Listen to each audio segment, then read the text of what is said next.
اور کتنا کریم ہے وہ اللہ جو ہم میں سے ہر ایک کو کہتا ہے اس مغفرت کی دعا کو اپنے اور اپنے والدین تک محدود نہ رکھ، بلکہ اس میں عموم پیدا کر تاکہ میں ان کو بھی بخش دوں، تجھے بھی بخش دوں۔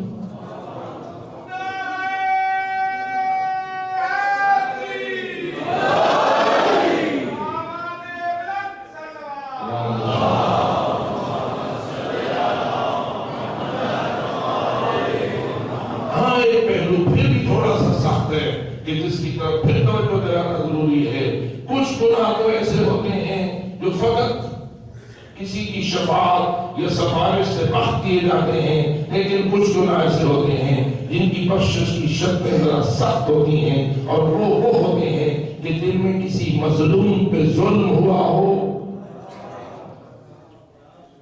کسی کے حق کو غصب کیا ہو اور بغیر اس کا حق ادا کیے وہ غاصب خود بھی فوت ہو گیا ہو اور اس کے بعد والا بھی حق ادا نہیں کرتا، مفت میں بخشوانا چاہتا ہے۔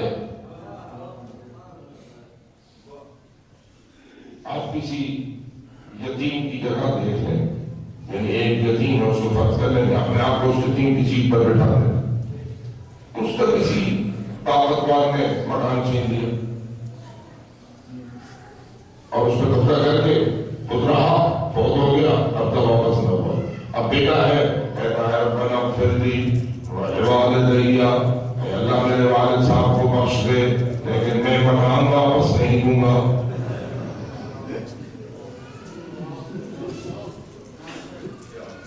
وہ میں نے پکا لے لیا ہے، اب رشتے بھی میرے نام ہے، کاغذات بھی میرے نام ہے، سب کچھ میرا ہو چکا ہے، اس کو تو کوئی عدالت بھی نہیں دلوا سکتی۔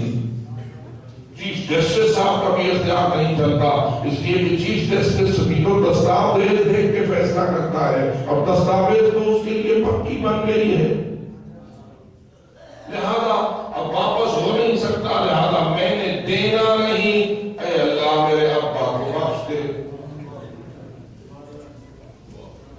آپ کا کیا خیال ہے؟ عدالت کا تقاضا ہے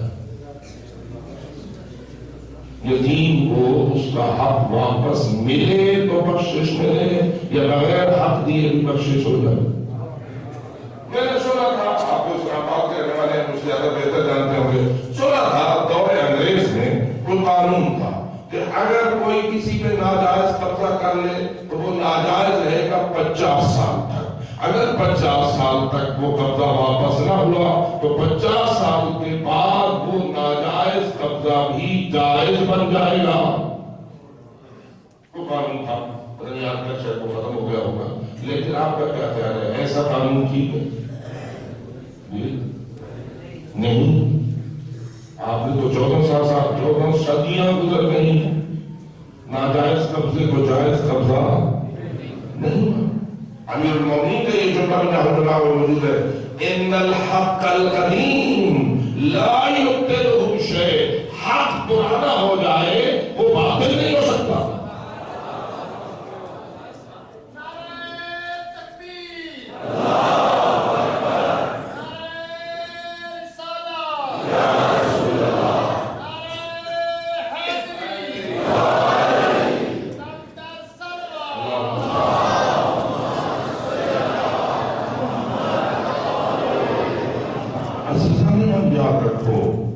شرائط بخشش سے انسان کو غافل نہیں ہونا چاہیے،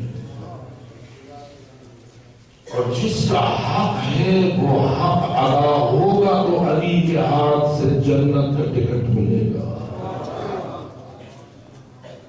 ورنہ روز معاشر میں وہ یتیم مولا علی کی بارگاہ میں کھڑا ہو جائے اور کہے کہ مولا یہ تجھ سے جنت کا ٹکٹ چاہتا ہے جس نے کہ میرا مکان چھینا تھا، پہلے میرا فیصلہ کرو پھر اسے جنت دے دینا۔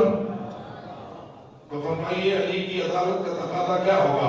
کس کو دھکا دے گا، اسے جنت کا ٹکٹ دے گا، یا پہلے یتیم کی حق رسی کرے گا تو مسئلہ حل ہوگا؟ وہ یہ دین ہے، وہاں حقدار کو اس کا حق ملے گا تو مسئلہ حل ہوگا۔ تو کیا خیال ہے، ہم وہاں جا کر حق دیں یا یہیں دے دیں؟ جو دینا چاہتا ہے وہ سب رات پڑے۔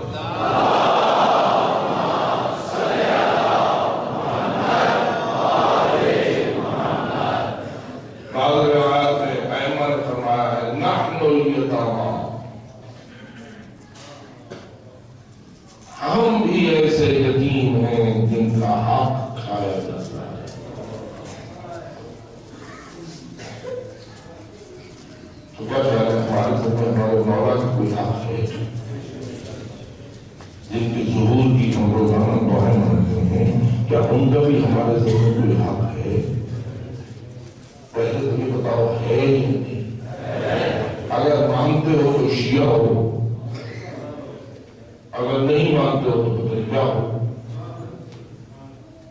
مجھے اس سے کوئی بات سمجھ نہیں کہ کوئی کیا ہے۔ آج کل بڑے لوگوں نے اپنے مذہب خود بنا رکھے، جب کبھی امام کا حق دینے کی بات آئے گی تو راستہ بدل جائے گی اور کسی اور لائن پہ چڑھ جائے گی۔ ویسے تو میرا مولا ہے، حق دینے کے لیے نہیں۔ یاد رکھ، مولا اتنا بھولا بھی نہیں ہے کہ اسے سمجھ نہ آئے کہ چاول کے نیچے مرغیاں ہیں یا اوپر ہیں۔ سالانہ سمجھ علی کو، اتنا بھولا بھالا نہ سمجھ اپنے مولا کو، اسے پتہ نہ چلے کہ تو دے چکا ہے حق یا نہیں دے چکا ہے، کھانے کا عادی ہے یا دینے کا عادی ہے۔ تو کیا خیال ہے کتنی فیصد علی اور ولی اللہ والوں کو خمس کا پابند ہونا چاہیے؟ جتنے بھی کلمہ اشہد ان امیر المؤمنین و امام المتقین علی ولی اللہ مسیح رسول اللہ و خلیفۃ بلا فصل پڑھنے والے ہیں، کیا سب کو حق کے خمس کا ادا کرنے والا ہونا چاہیے یا کچھ فیصد ہوں اور کچھ فیصد نہ ہوں؟ کیا ہے؟ ہمارے والد مرحوم اللہ مقامہ کا بسا کرتے تھے، مجلس میں کہتے تھے جو خمس کا پابند ہے وہ ہاتھ کھڑا کرے، میں تو نہیں کرا سکتا۔ اتنا کہتا ہوں، اگر کہہ دوں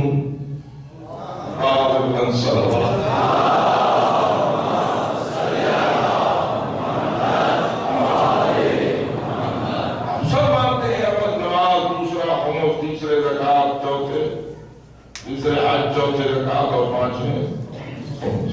ہے واجبات میں یا نہیں؟ اب واجب ہوتا ہے مرنے کے بعد، یہ جیتے جی بھی واجب ہو جاتا ہے۔ ہر روز واجب ہو سکتا ہے یا نہیں؟ ہر مہینے کے بعد واجب ہو سکتا ہے یا نہیں؟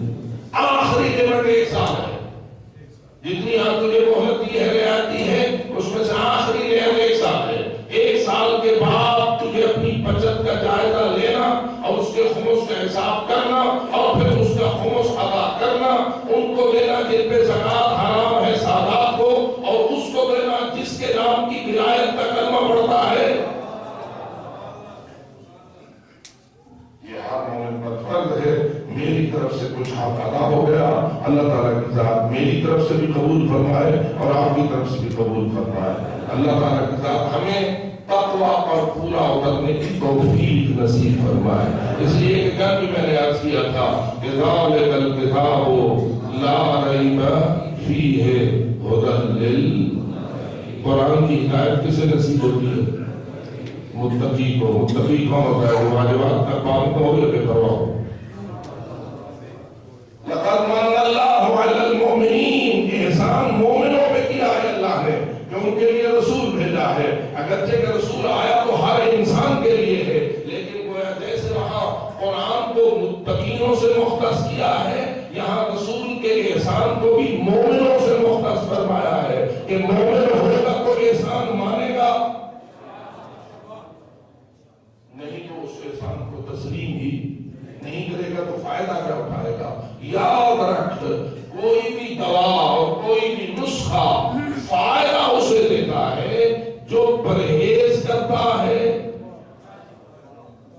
اور ان شرائط پر عمل کرتا ہے جو دوا کے مؤثر ہونے کے لیے معین کیے گئے ہوتے ہیں۔ اور اگر کوئی بندہ بے پرواہی کرے، کہا جائے یہ نسخہ تجھے تب فائدہ دے گا جب تجھے بلڈ پریشر نہ ہو، وہ کہے بلڈ پریشر بھائی تو ہوتا ہے، میں نے تو یہ دوا کھانی ہے، تو ڈاکٹر کہے گا یہ دوا تجھے کوئی فائدہ نہیں دے گی، اس لیے کہ تیرے اندر وہ چیز موجود نہیں ہے جو اس دوا کو مؤثر کرتی ہے۔ اسی طرح اگر اندر ایمان ہوگا تو رسالت فائدہ دے گی، اور اگر ایمان نہیں تو رسالت کوئی فائدہ نہیں دے گی۔ تقویٰ ہوگا تو قرآن کی ہدایت ہوگی، تقویٰ نہیں ہوگا تو ہمیں ہدایت حاصل نہیں ہوگی۔ وہاں بھی حضرت حابیل نے کہا انما یتقبل اللہ من المتقین، دستور الہی یہ ہے کہ کا قبول کرتا ہے جس کے اندر تقویٰ موجود ہوتا ہے. اور آئیے فقط اس لفظ پہ غور کر کے بات کو ختم کر دوں کہ آخر ہم جب اونچی آواز سے اذان دیتے ہیں اور آج کل ماشاءاللہ لاؤڈ اسپیکر بھی ہے اور چینل بھی ہیں, ہم اس پہ کہتے ہیں اشہد ان امیر المؤمنین وامام المتقین علی ولی اللہ. یہ امام المتقین لوگوں کو کیوں سناتے ہو؟ کیا کہہ رہے ہو لوگوں کو کہ وہ مولا ہمارے مومنوں کے امیر ہیں اور متقینوں کے امام ہے, اور اگر کوئی آ جائے تو میرے ساتھ جو بھی کہتا ہے میرے ساتھ بیٹھ کر اللہ بھی مانگتا ہے, کبھی شراب شروع پی لیتا ہے, کبھی ایک دم خرابہ کر لیتا ہے, اور پھر جب آذان کا وقت ہوتا ہے تو چڑھ جاتا ہے اور کہتا ہے اشہد ان امیر المؤمنین و امام المتقین. مجھے کہتا ہے میں مولا علی کو امام مانتا ہوں. تو کیسا مولا علی کو امام مانتا ہے؟ جیسا تو ویسا میں.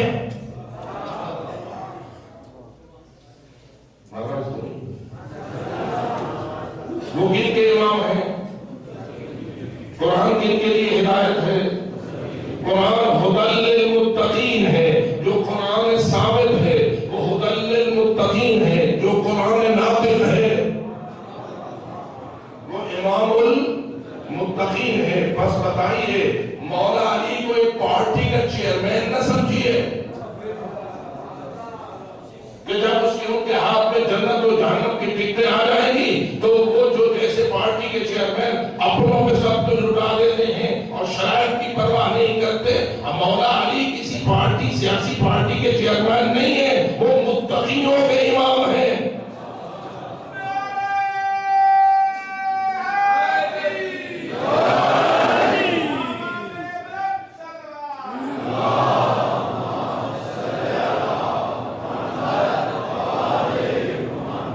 ضروری ہوگا یا نہیں کہ ہم اپنے اندر تقویٰ کی شرط کو پورا کریں؟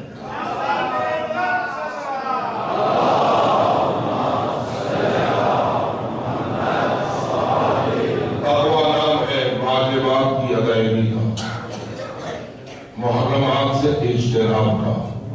اور اگر کوئی غلط کام حرام کام ہو جائے تو جو متقی ہوتا ہے ہو سکتا ہے, اس سے ناممکن نہیں ہے, ہو سکتا ہے, لیکن وہ توبہ میں دیر.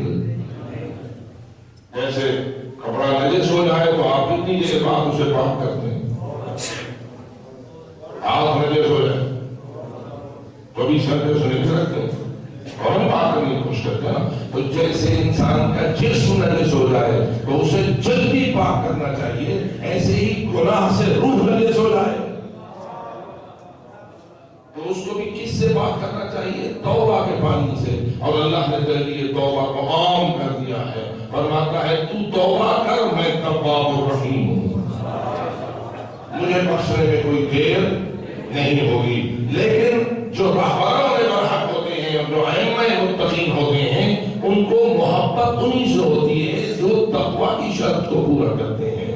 آپ ذرا میدان کربلا میں دیکھ تیرے مولا نے جو اپنے زمانے کے امام المتقین ہیں انہوں نے کیسوں کو منتخب کرنے کی کوشش کی ہے, کیسوں کو اپنے قریب لانے کی کوشش کی ہے, سچے موتیوں کو ڈھونڈا ہے جن میں کوئی علی اکبر جیسی روح موجود ہے, جن میں قاسم جیسی روح موجود ہے, جن میں ابو الفضل العباس جیسا نور موجود ہے.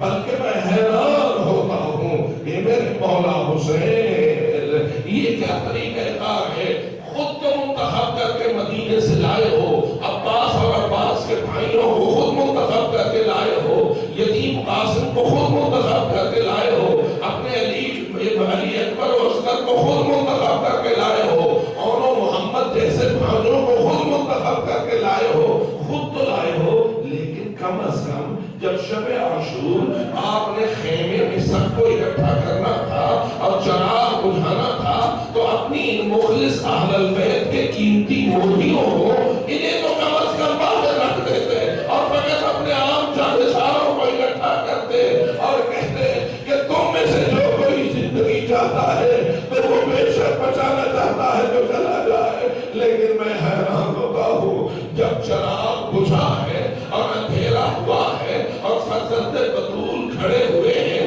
اور خطبہ شب عاشور دیا ہے، تو روایت یہ نہیں کہتی کہ اس مجمع میں عباس لگتے، اس مجمع میں علی اکبر لگتے، اس مجمع میں یہ مخلصین آل محمد لگتے، بلکہ روایت یہ کہتی ہے جب امام نے اپنا خطبہ ختم کیا تو سب سے پہلے جو جوان اٹھا ہے اس کا نام ابو الفضل العباس ہے، اس کا نام ابو الفضل العباس ہے۔ اور عباس اٹھ کے کہتے ہیں مولا کیا اس لیے چلا رہوں آپ مارے جائے میں زندہ رہوں، مجھے اس زندگی کی کوئی ضرورت نہیں جو آپ کے بعد میں میرا مقدر بنے، نہیں بالفاظ دیگر زندگی بھی آپ کے قدموں میں ہے، موت بھی آپ کے قدموں میں ہے، جینا آپ کے ساتھ ہے، مرنا آپ کے ساتھ ہے، مجھے ان لمحات زندگی سے کوئی محبت نہیں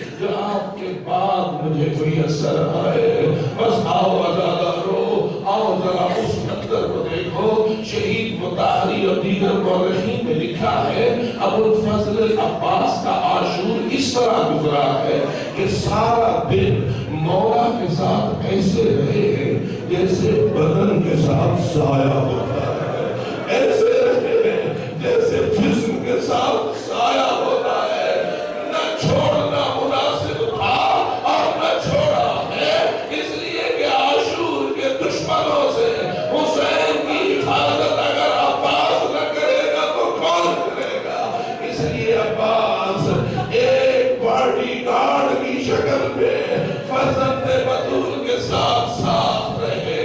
بس میں پوچھتا ہوں اگر ساتھ ساتھ رہے تو پھر جب کبھی مقتل سے آواز آتی تھی علیک من السلام یا ابا عبداللہ، کسی صحابی نے چھوڑ دی حزین، آواز آئی ہے مولا میرا آخری سلام، بتائیے چل جاتے ہیں مولا حسین یا نہیں، کبھی دوڑتے کبھی گھوڑے میں جاتے جا رہے ہیں، اور اگر عباس ایسے ہیں جیسے بدن کے ساتھ سایہ ہوتا ہے تو پھر ماننا پڑے گا نا کہ آگے آگے حسین ہوتے تھے تو ساتھ ساتھ عباس ہوتے تھے، ساتھ ساتھ عباس ہوتے تھے، اور اگر یہ یقینی ہے تو میں پوچھتا ہوں جب مظلوم کے اوپر وہ وقت آیا ہے کہ زین چھوڑی ہے علی اکبر نے اور آواز آئی ہے علیک من السلام یا ابدا، بابا میرا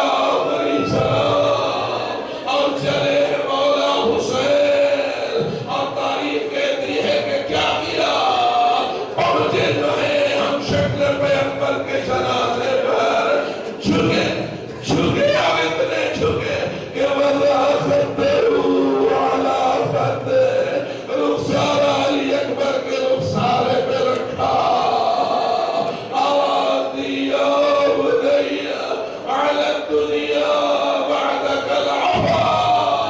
میں جو بات عرض کرنا چاہ رہا ہوں وہ یہ، آپ 14 صدیاں بعد سنتے ہیں آپ سے برداشت نہیں ہوتا تو حرام بابا کرتے تھے ہو، آپ نے ابھی علی اکبر کو زین چھوڑتے دیکھا نہیں، آپ نے علی اکبر کے سینے میں بچھی لگی دیکھی نہیں، آپ نے علی اکبر کے بدن کو قطعو اربا ہوتے دیکھا نہیں، آپ نے وضع خطہو علی خطہ، رخسار شکل پیغمبر پر نبی کی دوسری تصویر کا چہرہ آپ نے رکھا ہوا دیکھا نہیں، آپ تو روئے ہیں تخیل میں، لیکن مجھے بتا تو نے نہیں دیکھا وہ جو سائے کی طرح ساتھ رہتا تھا، وہ جو سائے کی طرح ساتھ رہتے تھے، کیا عباس نے یہ منظر دیکھا ہوگا یا نہ دیکھا ہوگا؟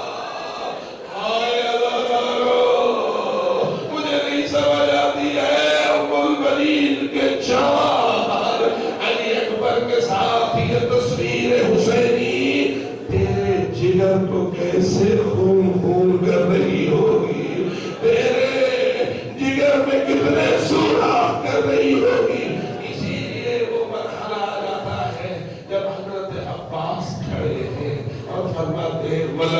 سئمت من الحیات، مولا اب زندگی سے دل بھر گیا ہے، اب زندگی سے دل بھر گیا ہے، اب جینے میں میرا دل راضی نہیں ہے۔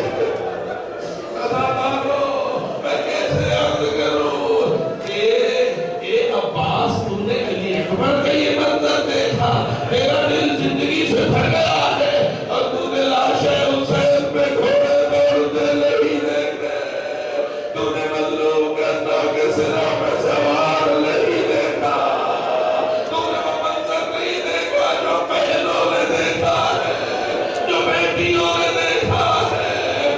اب بتا تیرے قلب زیادہ مجروح ہے، یہ دختر زہرا کا قلب زیادہ مجروح ہے، دختروں نے مظلوم کا دل زیادہ مجروح ہے، اسی لیے تو کھڑی ہے اور کہہ رہی ہے وہ محمد صلی علیک ملک السماء وہذا حسین مرمل بالدماء مقطع الاعضاء مسلوب الامامت والرضا۔ یہ تو گفتگو وہ ہے جو نانا سے کی ہے، لیکن ایک آخری جملہ وہ ہے جو بی بی نے اپنے اللہ سے کیا ہے، اور کیا کہہ رہی ہے؟ اللہم تقبل منا هذا القربان